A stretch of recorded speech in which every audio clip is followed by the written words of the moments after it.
Hi friends, host Eric here, host Talking with Famous People. Welcome to this exciting episode in which I respond to Trenton's musings, positings, or whatever you should call them here, when he says in a text to me,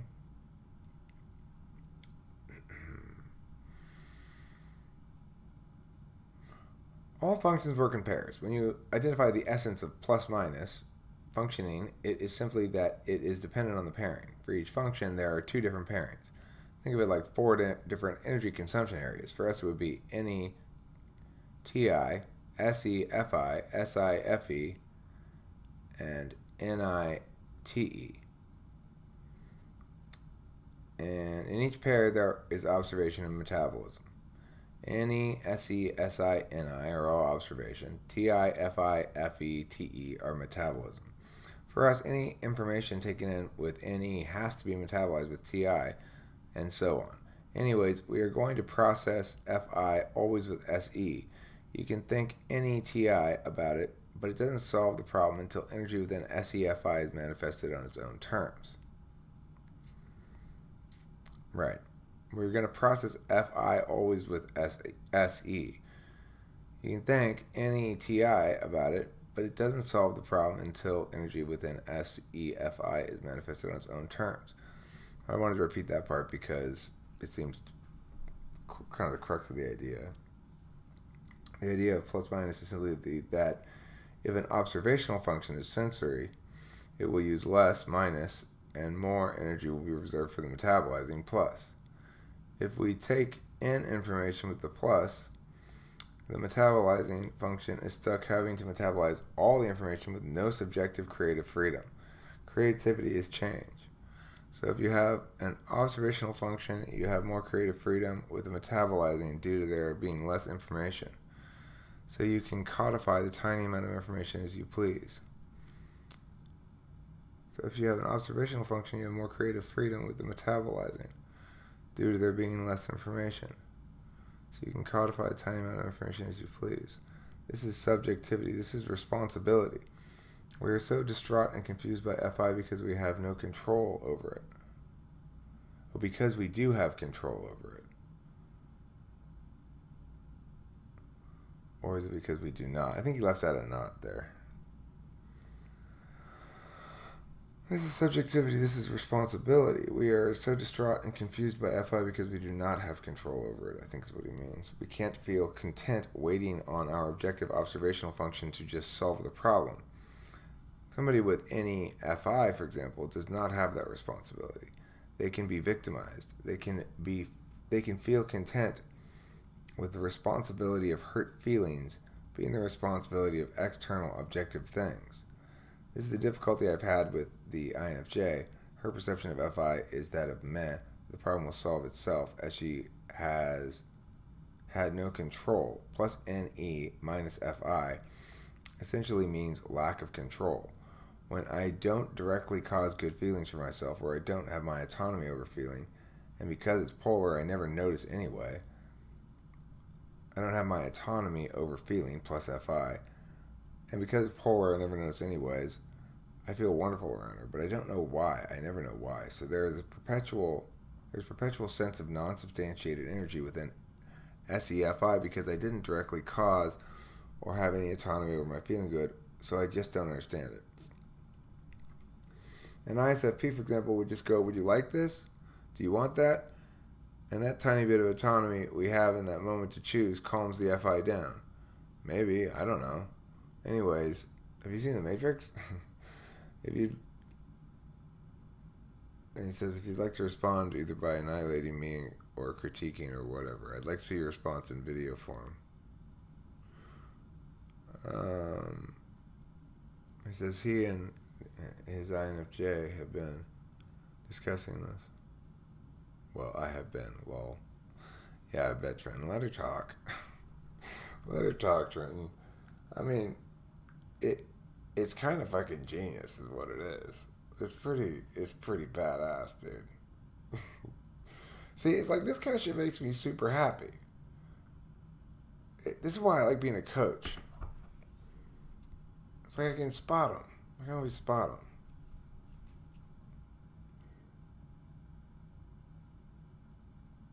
That's great.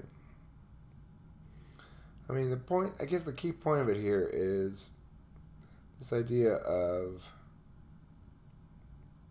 well, I mean, this is just really right on the money, I think. The idea of plus minus is simply that it's an observational function, is sensory. We use less and more energy will be reserved for the metabolizing.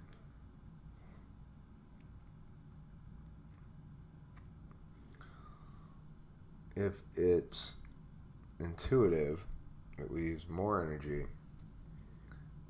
in the,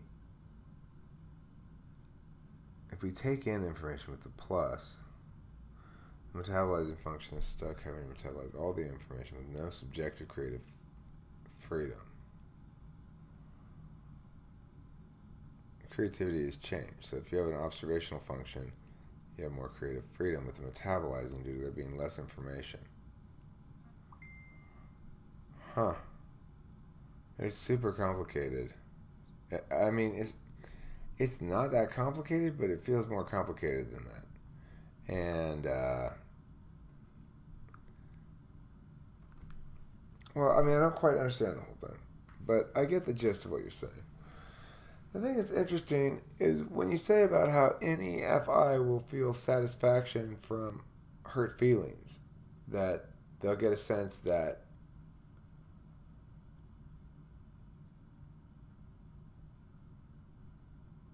they own the link. They own the link between the bad guy and themselves in a way that is effective for them. Whereas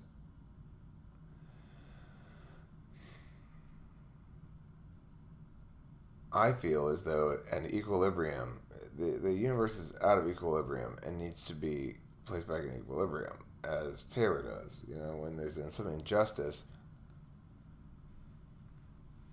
like, my feelings aren't satisfying, and the notion that the other person might feel bad is not adequate to assuage me at all, and yeah. So, anywho,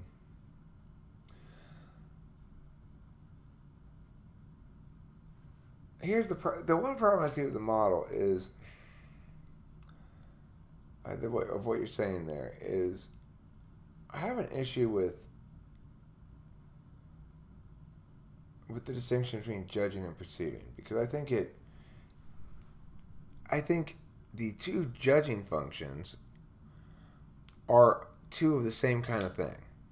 They're both evaluatory metrics. They're both ways to decide things that are undecided.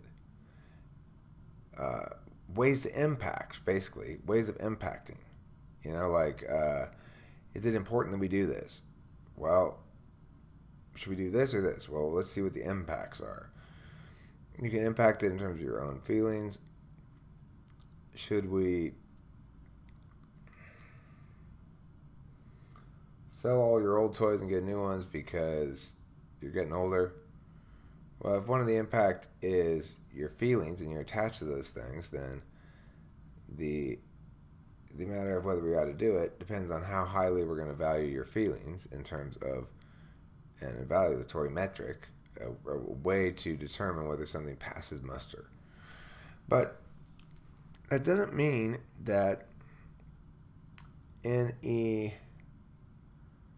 and SI and SE and NI are all perceiving functions, because I really think it's the case that NI and SI are evaluatory metrics. Are epistemologies. I really think it's the case that NI and SI are epistemologies, ways of knowing things, whereas NE and SE are ways of doing things. So, ways of knowing are distinct from ways of doing, are distinct from ways of evaluating. You might say ways of knowing are ways of evaluating, but that's not what I'm talking about. They're not the same. Ways of evaluating are used when something is undecided. Ways of knowing are used when something is decided. And this distinction between decidedness and undecidedness is kind of important. Now, he says we process with NETI, and then versus, and we go SI. What? What did he say?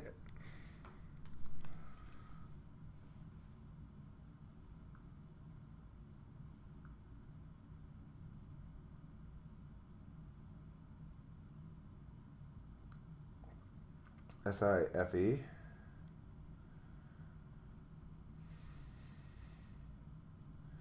Yeah, okay, that's the part I don't. Well, actually, I mean, it really rings true in a certain sense. But no, because I really think that NE coordinates with both FE and TI differently at different times and different frequencies.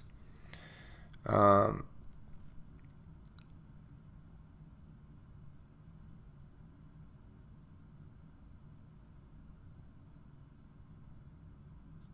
can think of a lot of possibilities. I can take a lot of metaphysical action on FE grounds just as I can on TI grounds. I think it's better to understand it as caring about how other people value me. And so if we think about it from that perspective, then NE functions both on an incoming level, like, well, what should I be paying attention to? When should I be paying attention to it? Each of our ENTP's capacity to change means they're likely to try certain things like that.